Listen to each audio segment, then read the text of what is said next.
so that you can explain it with your classmate next week.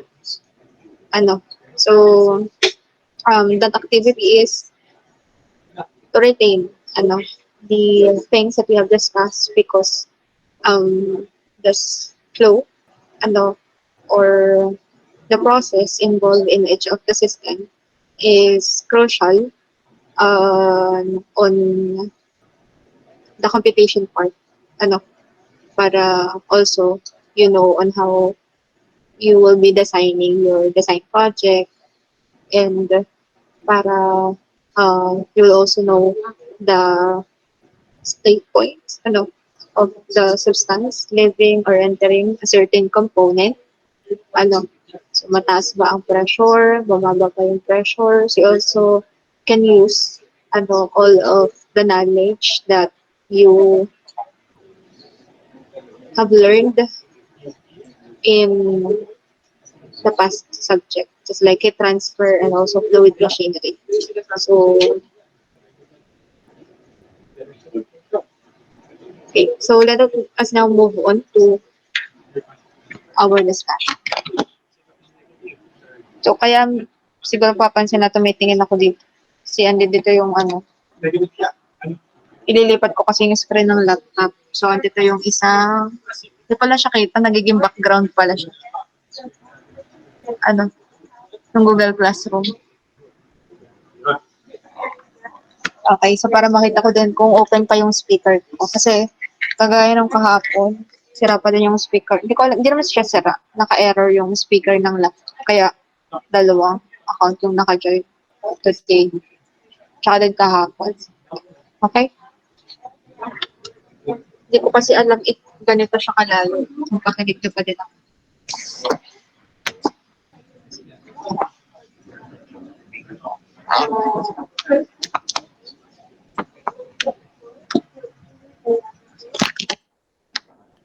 Okay, dito na lang.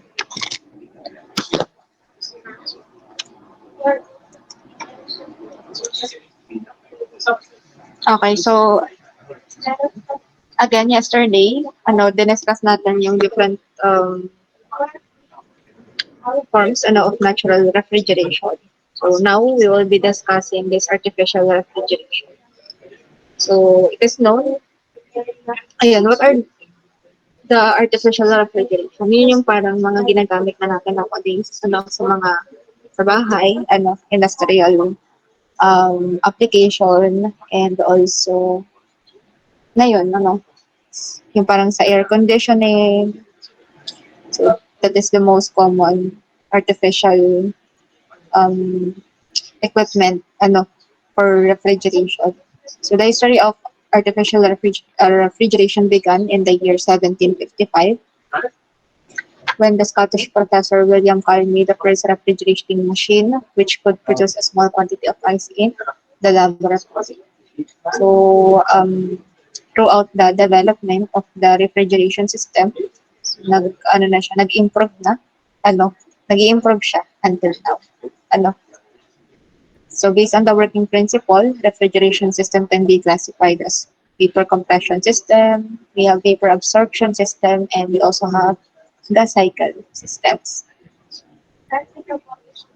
So we will be starting on the vapor compression refrigeration system. So meron tayo dito na parang GIF ata or video to, kita dyan yung flow ng refrigerant natin.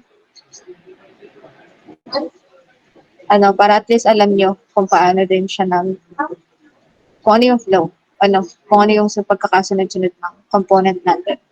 So, from compressor, condenser, the expansion valve, and sa evaporator. Okay? So, yun. And kung mapapansin nyo, meron din tayo ditong corresponding TS diagram. And as I have mentioned, parang based siya sa reverse Carnot cycle.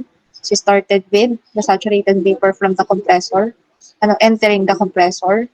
So, leaving the compressor, we have the high pressure, high temperature liquid refrigerant. Then after going out, sa condenser, condensed saturated liquid, then expansion, bumaba ang pressure, bumaba ang temperature, sa evaporator, nagkaroon ng heat addition. So, yung cooling effect or yung refrigerating effect, lagi siyang mangyayari or dito siya sa evaporator. So bali yung heat added natin dun sa evaporator is yung heat load na nandoon sa refrigerated space.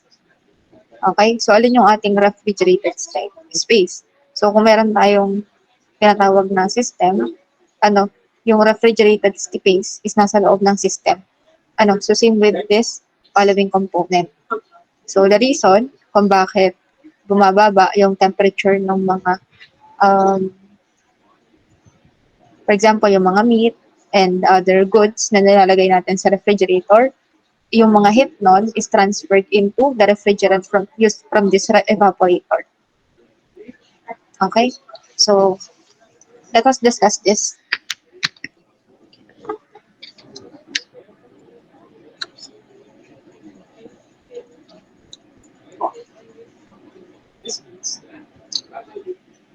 Okay.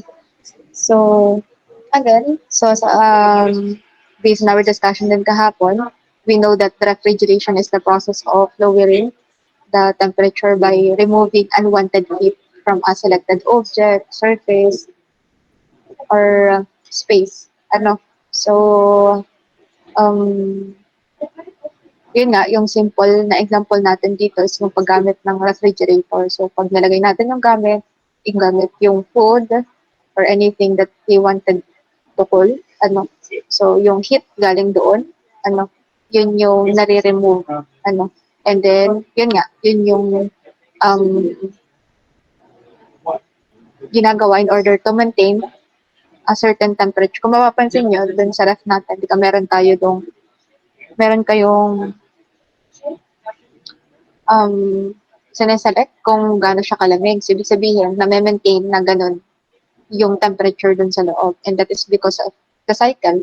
So, continuous refrigerating effect that could lead to maintaining that specific temperature. So, na-adjust naman yung settings. Ibig sabihin, na-adjust din yung mga na-adjust yung way doon sa cycle para ma-maintain kung ano yung temperature that we wanted dun sa loob ng refrigerated space. So, from the name vapor compression refrigeration system, we can understand that in this process, we will compress a vapor refrigerant inside the system in order to obtain the refrigeration or cooling effect. So if we're going to compress vapor in the system of refrigeration, then obviously, we will need a compressor for this job. So we have here our compressor. So the process of compressing the vapor refrigerant inside the system using a compressor in order to obtain the refrigeration or cooling is called vapor compression refrigeration system. So we have other types of refrigeration system which we will be discussing afterwards. So now, let us look into the major parts and components and the basic working procedure of the vapor compression refrigeration system. So here we have our compressor. Okay, so here we have our compressor that is our condenser, and then we have our throttle or the expansion valve, and then we have our evaporator. So these four major components together construct our vapor compression refrigeration systems. You have to take note of that. So all of these components are connected together through these connecting pipes that forms a closed loop in order for the refrigerant to flow. So a closed loop is formed and the refrigerant for this vapor compression refrigeration system will flow through all of the components and pipes in the system. So now let us see how these components work throughout the full process. So our main purpose will be to ensure that continuously cooling effect or refrigerating effect is obtained in this evaporator.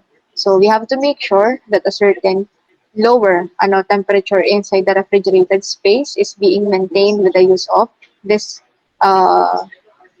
refrigeration systems. And again, that heat is directly added dun sa refrigerant natin or transferred directly dun sa refrigerant natin inside our evaporator. So now, we all know that this evaporator is the component where the refrigeration or cooling actually takes place. So this evaporator is placed on the region where we need cooling. And then the evaporator absorbs all the heat of the region and passes those heat to the cold refrigerated passing through the evaporator coils. So therefore, yung surrounding environment ng ating evaporator cools down.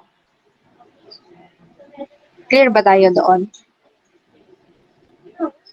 Clear ba tayo doon? Yes po. Pataas naman ako ng kamay kung clear tayo doon. Okay, so now let's see how this process works. So first, this compressor starts working the job to pressurize or compress the vapor refrigerant inside this compressor chamber. So again, this is a closed loop flow cycle with the refrigerant flowing into the system. So siya yung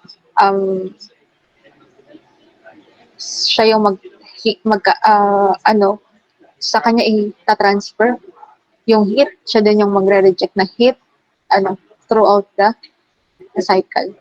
So here in vapor compression refrigeration system, we commonly use either ammonia or freon or other refrigerant. So it is used as a heat carrying medium throughout the whole procedure. So we know that if the pressure increases, it also increases the temperature. Clear tayo doon? So therefore, by squeezing the vapor refrigerant very tightly together in our compressor, it will heat up, and then ang mapoproduce niya is high pressure, high temperature vapor refrigerant. So as you can see again, dun sa ating flow, yan, siya yung state point 2. So ibig sabihin, paglabas ng refrigerant natin sa ating compressor, ulitin natin.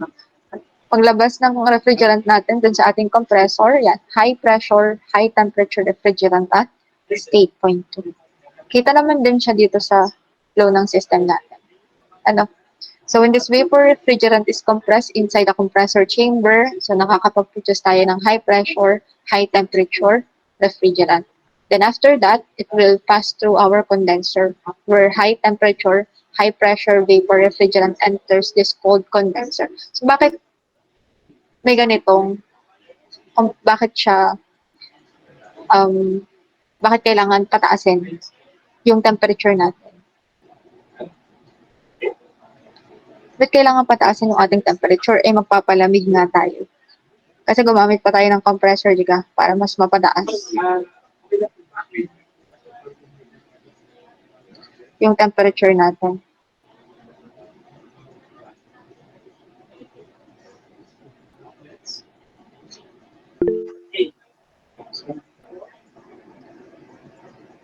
Siguro po may gawa po na evaporator po natin.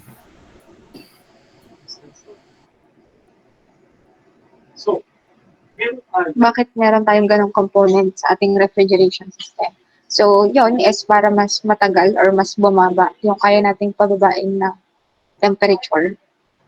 Kasi pag nag-condense siya, dito sa part na to, so ibig sabihin, mas mababang temperature yung mabibigay niya pag nag-condense. So, totally condense siya. Clear ba tayo doon? So, ibig sabihin, mas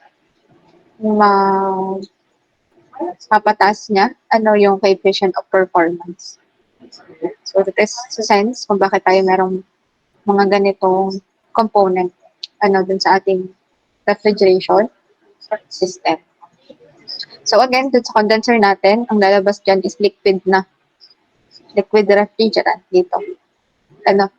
So, the condenser absorbs the heat from the vapor refrigerant and completely converts it into liquid. So this condenser can be water-cooled, air-cooled, or cooled by any other substance from an external source which will liberate the latent heat of this vapor coming into the condenser. So, what do we mean by latent heat?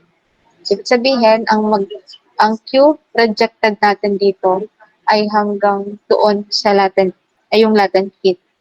Ano? Ano ba yung latent heat natin? So, latent heat is the heat added or removed. So, in this case, removed from the substance, but without change in temperature, pero with change of phase. So, siguro nagtataka ko, bakit magkakaroon ng isothermal heat rejection? So, bakit may isothermal heat rejection? So, ibig sabihin, ang nare-remove lang dun is latent heat that it turns vapor into liquid. So kung naaalala ninyo, I hope naaalala kasi gagamitin nyo talaga yung saturation line. So, meron tayong saturation line. So, kailangan alam nyo paano to gawin. So, dito sa saturation line, meron tayong saturated liquid. Alin dito, ito yung saturated liquid line natin. And then, the other side is the saturated vapor. So, yung area na nandito, anong tawag dito? Anyone?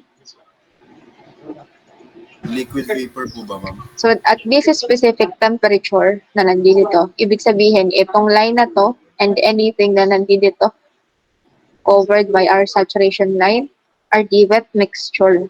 So, meron tayong mixture ng liquid, meron din tayong part na vapor. Okay? Clear ba tayo doon? Yes po, ma'am. Ayan.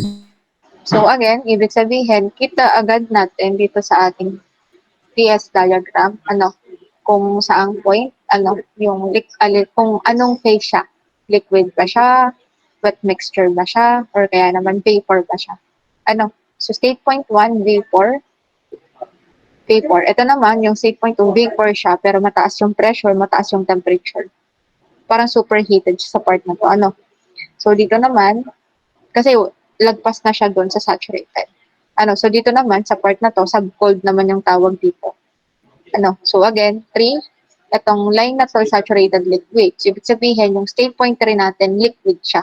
So yung 3 natin is pagkalabas ng condenser. And then yung 4 natin is wet mixture pagkalabas ng expansion valve. Okay? So ibig sabihin, pagbaba ng temperature,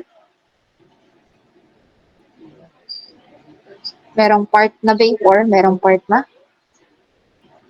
liquid siya dito sa state point 4. So, yun, nasa condenser tayo. So, in easier words, condenser changes the incoming high temperature, high pressure vapor refrigerant to high temperature pa din, high pressure liquid refrigerant. So, now, we have to So we have the liquid refrigerant entering or will enter our expansion valve. So we have the liquid refrigerant going out, so the phase is changed. So now this high pressure, high temperature liquid refrigerant will leave the condenser and pass through this expansion valve or throttle valve using this connected pipe na dito. So this high pressure liquid refrigerant coming from the condenser will now be expanded inside our expansion valve. So we know that when expansion occurs, the pressure between molecules decreases considerably. So if pressure decreases, temperature also falls or decreases. So this high pressure liquid refrigerant will expand into low pressure, low temperature liquid refrigerant. So after going out or leaving our expansion valve, so meron tayong low pressure, low temperature, and wet mixture na refrigerant. So refrigerant natin, merong liquid na part, merong vapor part. Pero as you can see, at this point, mas madami. Ano na mas madami sa part na to?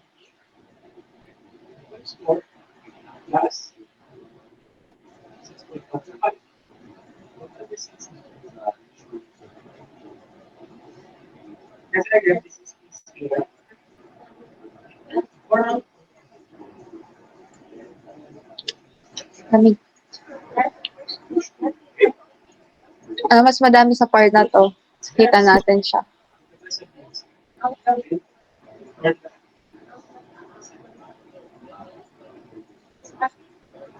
Vapor po, ma'am.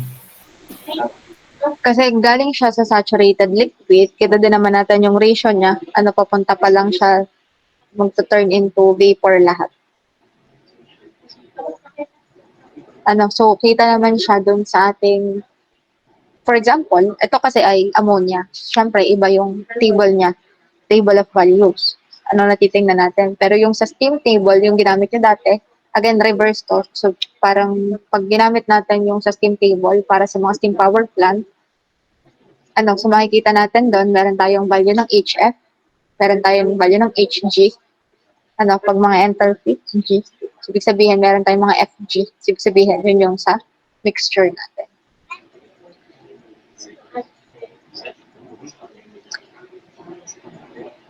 Okay, so after leaving the throttle valve or the expansion valve, in practical use at this point, we do not get only liquid, but here we actually obtain a mixture of low pressure, low temperature liquid and vapor refrigerant at state point 4. So this liquid and vapor mixed refrigerant will be passed over to the evaporator. So this part, so ibig sabihin, paglabas ng expansion valve, we have low temperature, low pressure, mixture of vapor, and liquid refrigerant. So when this low pressure, very cold, chilled, low temperature, sobrang baba na ng temperature kasi yun nga yung magpapalamig sa system natin. So nasa negative na yung temperature na nandito. So when this, again, low pressure, very cold, chilled, low temperature liquid refrigerant will enter the evaporator coils, it will absorb all the heat present in the surface of the evaporator coils by absorbing all the heat from the surrounding region sa evaporator natin. So again, yung mga heat, yung mga pinapalamig natin, so nandyan siya sa surrounding ng evaporator. So ibig sabihin, yung heat should be transferred para lumamig siya. So all of those heat is transferred into the refrigerant into this evaporator kaya tataas. Hindi tataas temperature, kundi mag-evaporate siya. So ibig sabihin, heat is being added. So ang heat na yon na nandito is latent heat pa din. That makes, although meron tayong same temperature, pero nagkaroon tayo ng heat addition. So ibig sabihin, yung heat added na yon ay latent heat. So okay. So, ano yung pagkakaiba naman ng latent heat sa sensible heat? Yung sensible heat is amount of heat added or removed in a certain substance, that causes the temperature to rise without change in phase. Pero yung latent heat naman is heat added or removed, kasi dito sa part na to, remove dito, nag-add, added or removed from a certain substance in order to with same temperature, at the same temperature with change in phase. Okay? So, yun, sa part siya ng evaporator is where our refrigerant turns into vapor at same temperature.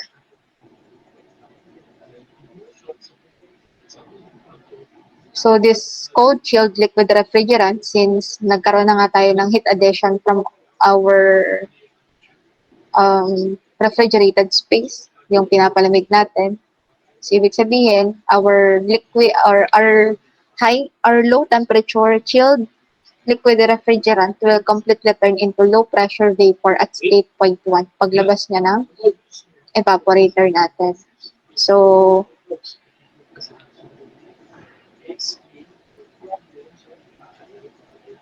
ibig sabihin, yung space dito sa evaporator natin will now lose its heat, and thus cooling effect or refrigerating effect has occurred in the evaporator. After that, yung low pressure vapor refrigerant natin, maglilive na siya ng evaporator and then it will enter again our compressor.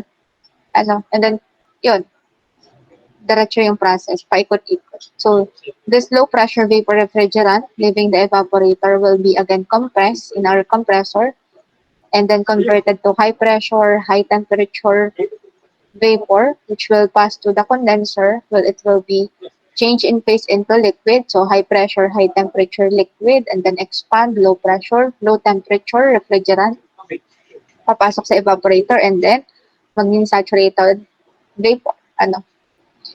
So the cycle keeps repeating over and over again, and the refrigeration or cooling is obtained continuously in the evaporator region throughout the whole process. So this is how vapor compression system works. So clear ba tayo dito sa cycle na to?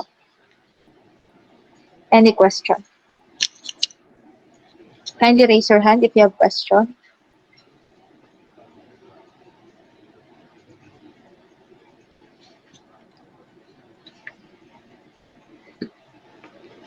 Question?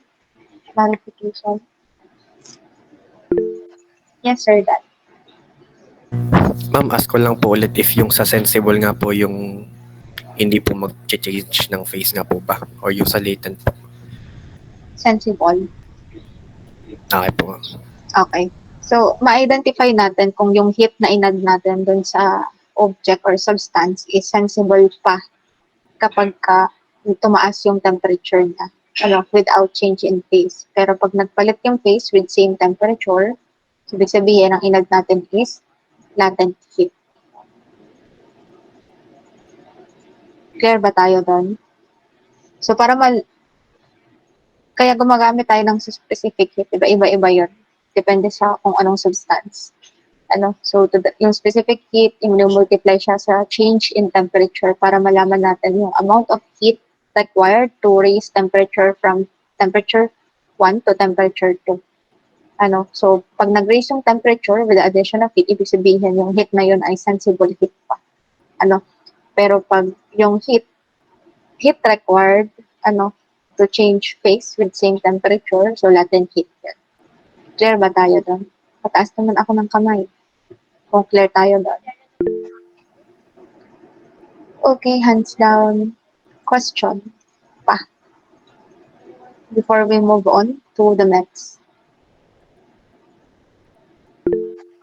Yes, Eric. Ma'am, ask ko lang po, ano po yung product na nalabas sa evaporator? Ano yun? Ano po yung product na nalabas sa evaporator, ma'am? Low pressure, low temp na pa rin po ba?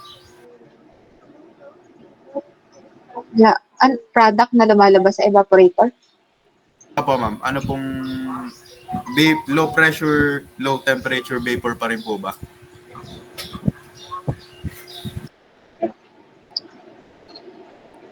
Wait lang. Anong product ang sinasabi mo? Nandiyan na dito ako sa tanong. Okay, so again, ulitin natin yung sa part ng sa evaporator. So sa evaporator, bago pumasok, yung refrigerant natin is, yun na yung pinaka low temperature. So negative temperature. So it will go through our evaporator. So yung mga heat loads natin, yun yung maa-add dun sa refrigerant inside the evaporator. So saan galing yung mga heat na yun? So yun is, for example, yung sa ref, galing siya doon sa mga nilalagay natin ng mga food na gusto nating i-maintain or i-freeze yung temperature. So after nun, yung heat na yun will cause the liquid, will cause the wet mixture refrigerant with low pressure and low temperature to become vapor. Clear ba tayo doon?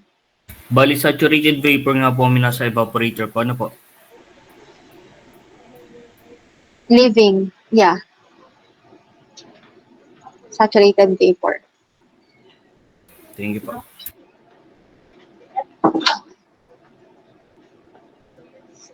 Any additional question? Clarification?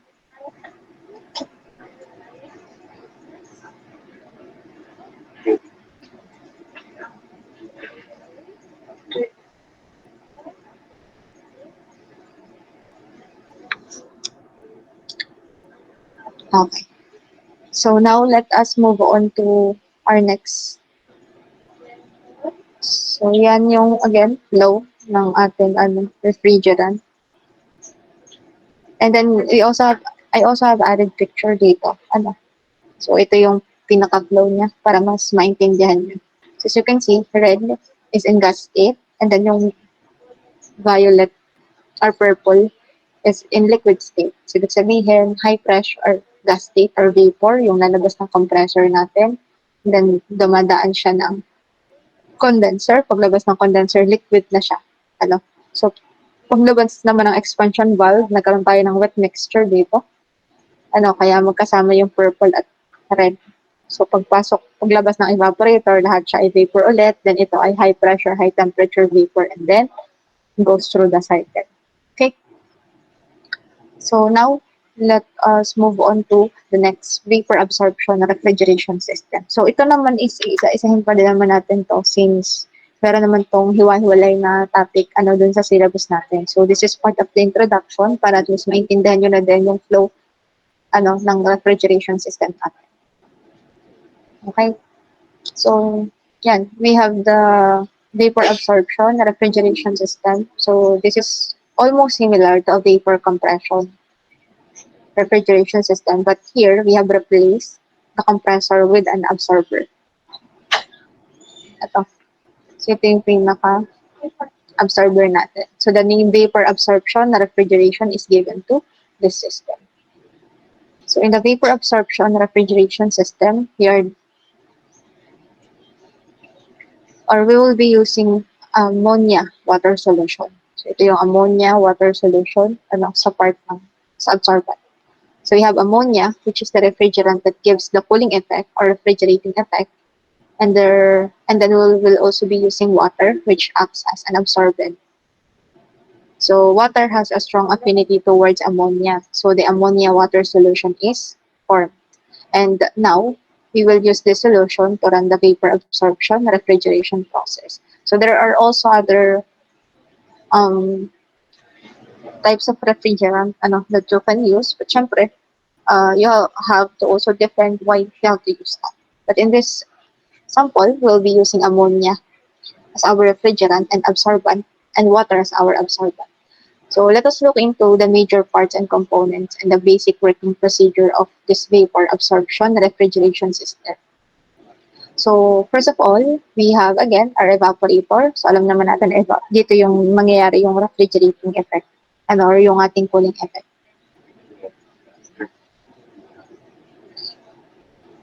So we also have here our absorber, which contains the solution of ammonia and water. We have a pump beside the absorber, which is used to pump this ammonia and water solution from the absorber to the generator. So there's a generator with an analyzer fitted on top, and the pressure reducing valve, condenser.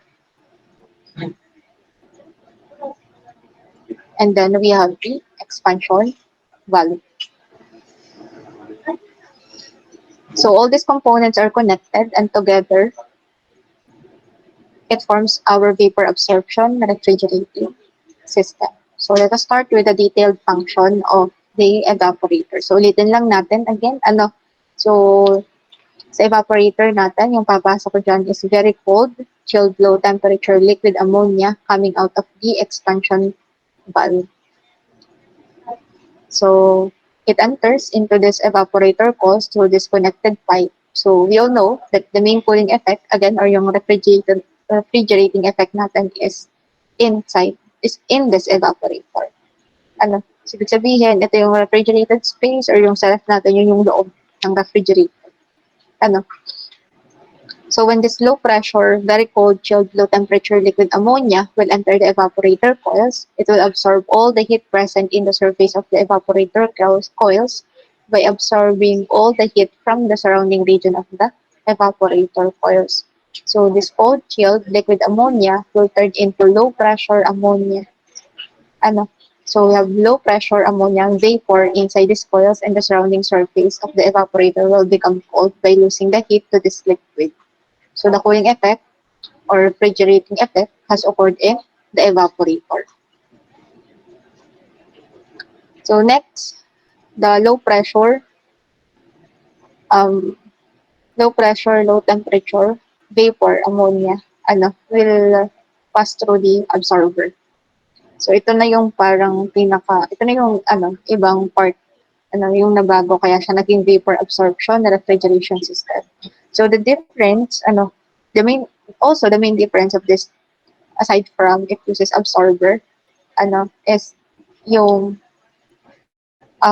sa compressor kasi ibig sabihin meron tayong work input in order to produce high pressure, high temperature. Okay, so this one naman gumagamit tayo ng heat input para magkaroon tayo ng vaporization dun sa ating generator para makapag-produce tayo ng high temperature, high pressure vapor refrigerant. Okay, clear ba tayo doon? So now we will discuss how this absorber works. So low pressure ammonia vapor will leave the evaporator and enters the absorber through this connecting pipe.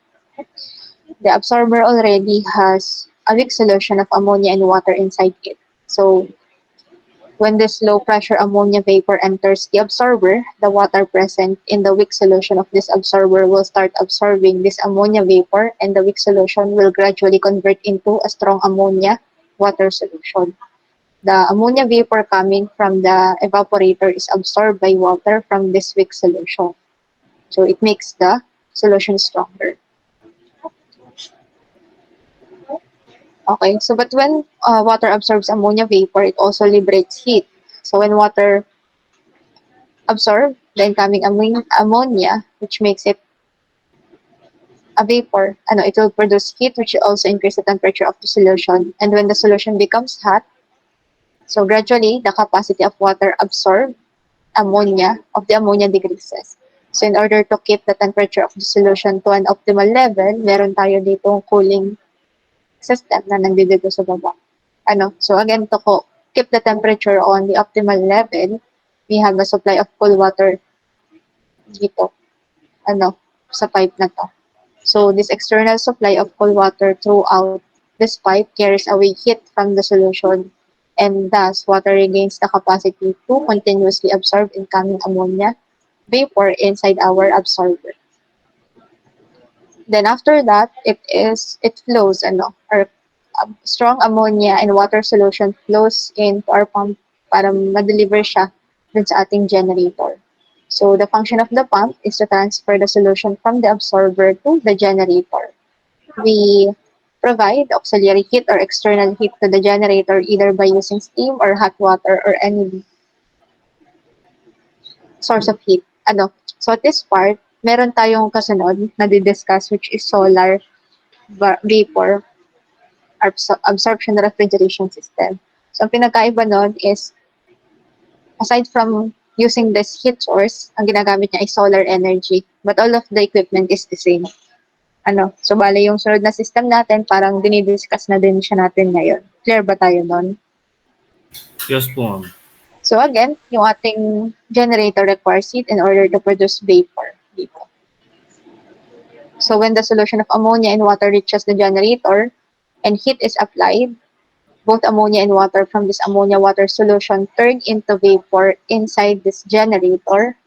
So actually, nauunang mag-vaporize yung ammonia isa sa water, and medyo mabagal or mas matagal mag-vaporize yung water. But eventually, both ammonia and water will turn into vapor when heat is provided. Pero may matitira pa din tayo, meron tayong part na solution, meron tayong water sa baba, liquid water pa din. And then, ito yung vapor natin at top. So, we have here our analyzer. So, the function of this is to separate water vapor from ammonia vapor. Kasi kailangan lang lumabas sa analyzer is ammonia vapor lang. So, hindi pwede yung water vapor. So, yung water lang talaga natin acts as absorbent but not as a refrigerant dito sa ating cycle.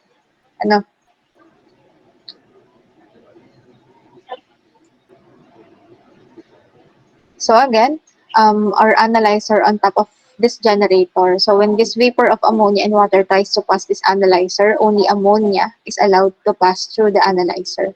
So continuously condenses the water vapor and sends water back to the generator.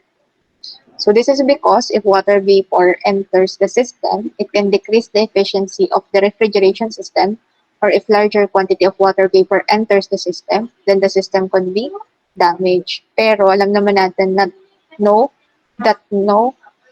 equipment is 100% efficient. So talagang meron pang nakakalampas dyan, na vapor na dapat talagang hindi. Siguro, syempre, yung minimal or optimal amount lang. Kaya dun sa next, may papakita tayo na additional requirement or additional component na nilagay just to ensure that no water vapor will be passed dun sa condenser, nahahalo dun sa ating ammonia refrigerant.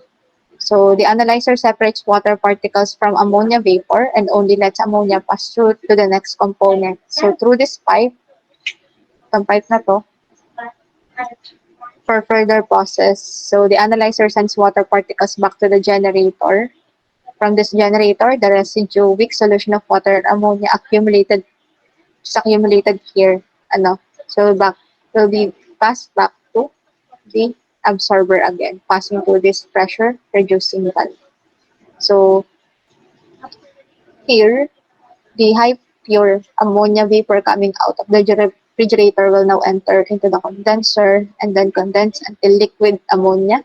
So, ayun. So dito may high pressure, high temperature vapor. So after it goes to our condenser, meron na tayong high pressure, high temperature, liquid naman, ammonia vapor. Liquid ammonia. And then yon, dito meron tayong wet mixture. And then yon, same pa din siya dun sa component ng vapor compression cycle. So again, ang pinagkaiba lang is process of dito sa absorption. Instead of compression, absorption ang ginagamit in order to increase or in order to produce high pressure, high temperature vapor refrigerant. So next natin is almost the same with this one. So again, same lang siya, pero in a way na iba yung heat input na gagamitin natin dito. So ang ginamit natin, since this is solar vapor absorption, ginamit natin is solar energy in order to give heat or provide heat for vaporization sa part na to. So sabi nga natin kanina, hindi 100% yung function na kaya ibigay ng analyzer. So in order to make sure that yung dadaan sa condenser, expansion valve, evaporator, papunta dito ay ammonia lang talaga, kasi nga bababa yung ating coefficient of performance and also may posibilidad din na ma-damage yung system. So nag-add tayo ng rectifier, that returns all the water vapor to the generator. So to ensure that all of these lalabas dito or ammonia. Okay? Okay. Any question? Ma'am, ano po kaya ang point 1 diyan, yung before po mag-absorber?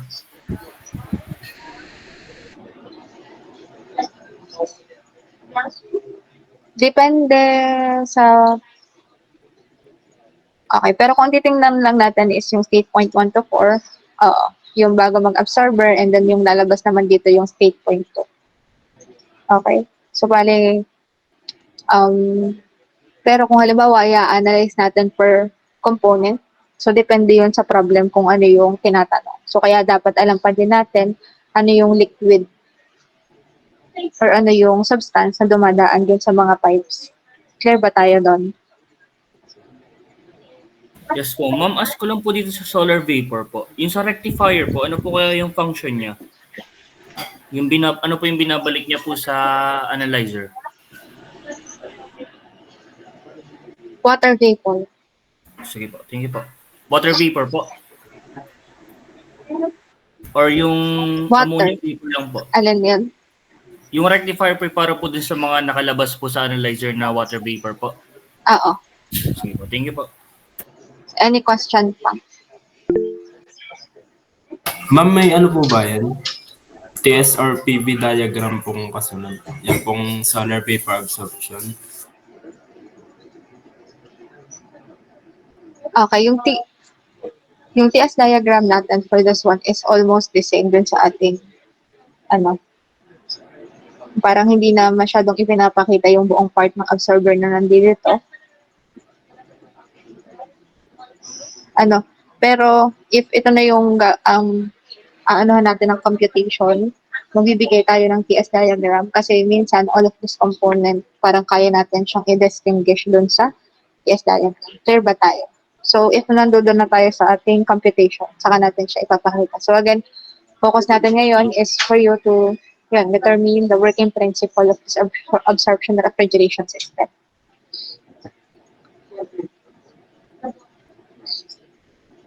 Okay, any question? Ma'am, okay lang po yan makahingi po ng copy po ng PPT po. Ibibigay ko naman itong Thank you po.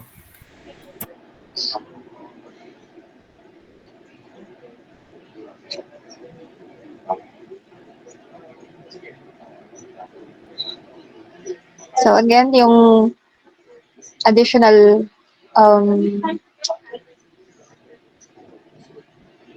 component natin for solar vapor absorption. So I think it can also be added dun sa ating absorption na hindi solar. So depende pa din sa main function niya. Kasi yung rectifier again natin, yung main function niya para siyang separator. Clear ba tayo dito? So since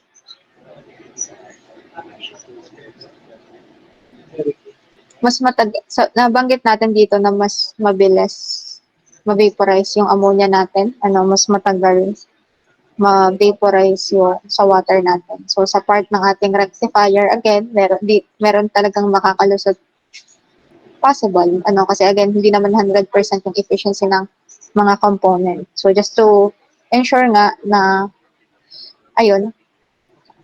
walang papasok dito sa refrigeration cycle na to na absorbent or yung water, nagkaroon tayo ng rectifier. So,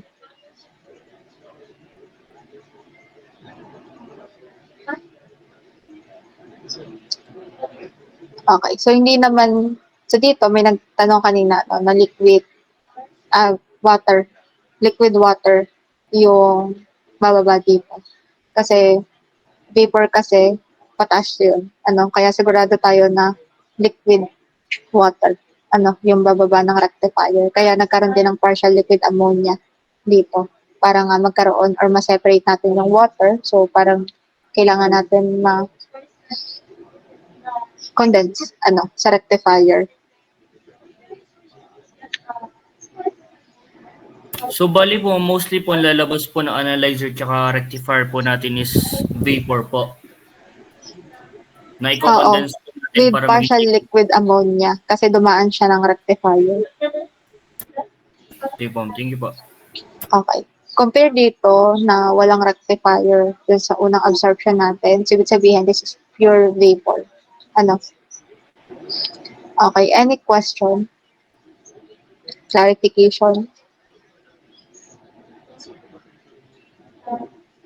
Pataas naman ako ng kamay kung clear na.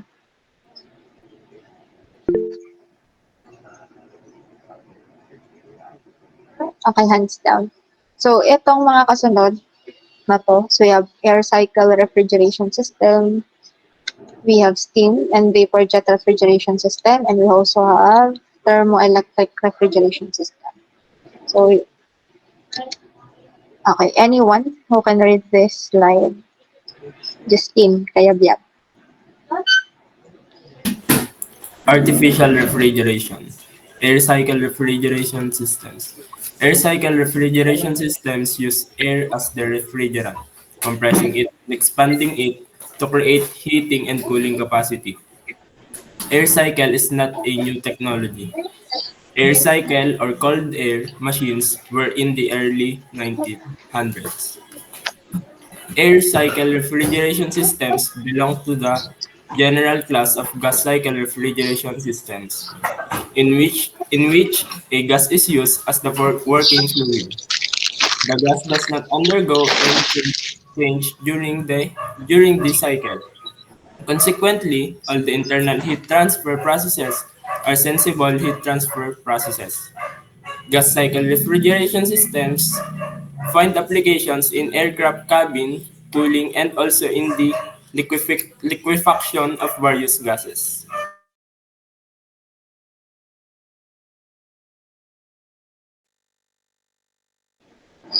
Okay, so this one is air cycle refrigeration systems. So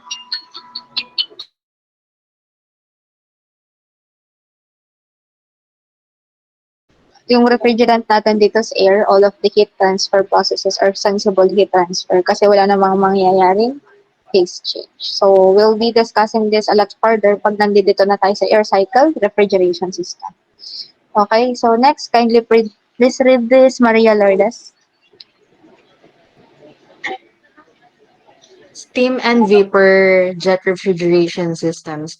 The steam jet refrigeration system, also known as ejector system refrigeration system, is one of the oldest methods of producing refrigeration effect.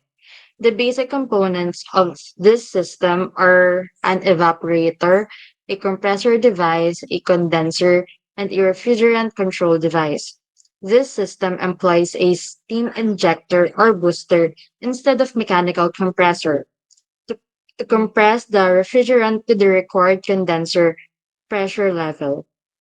In this system, water is used as the refrigerant. Since the freezing point of water is 0 degrees Celsius, therefore it cannot be used for applications below 0 degrees Celsius. The steam jet refrigeration system is widely used in food processing plants for pre-cooling of vegetables and concentrating fruit juices, gas plants, paper mills, breweries, etc.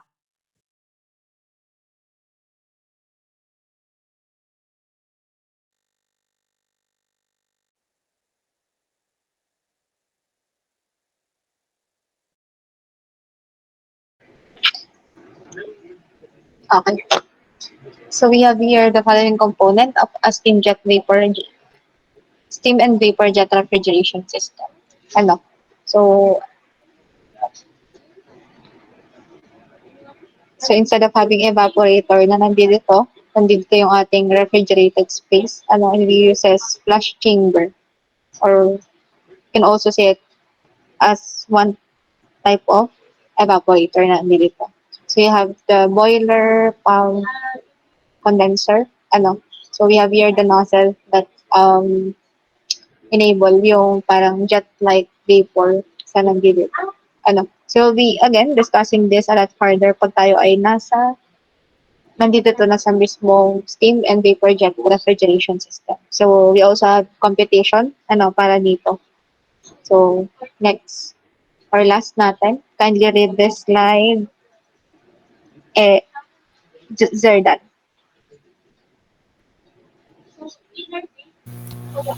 Thermoelectric refrigerant system. Thermoelectric refrigeration is operated by a direct current passing through a circuit formed by two dissimilar conductors or semiconductors that produce a temperature difference at the junction of two conductors. How does a thermoelectric refrigeration system work? A voltage is applied across joint conductors to create an electric current. When the current flows through the junctions of the two conductors, heat is removed at one junction and cooling occurs. Heat is deposited at the other junction. Generally, there are two types of thermoelectric refrigeration devices: domestic and portable refrigerators. The major difference between two is the availability of electrical power.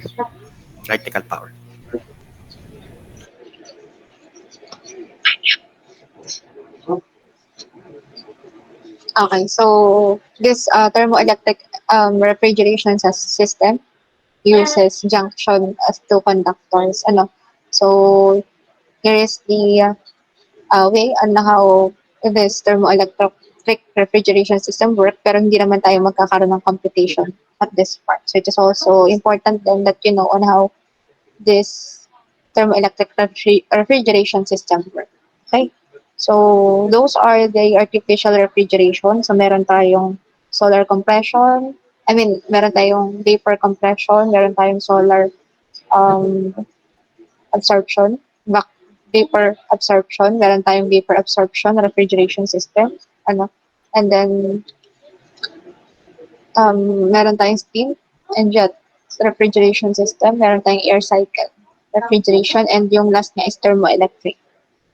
Okay, so this ends our discussion today. Do you have any question? Clarification? Wala pa naman po, ma'am. Wala pa naman. Okay, kindly raise your hand kung clear ang mga nag-discuss natin today. So again, I am reminding everyone that we will be having face-to-face class next week and prepare if kayo yung matatawag in order to explain this following systems. Okay. So Yes, goodbye class and see you next week. Thank you po, ma'am. Thank you po, ma'am. Thank you po. Sige po, ma'am.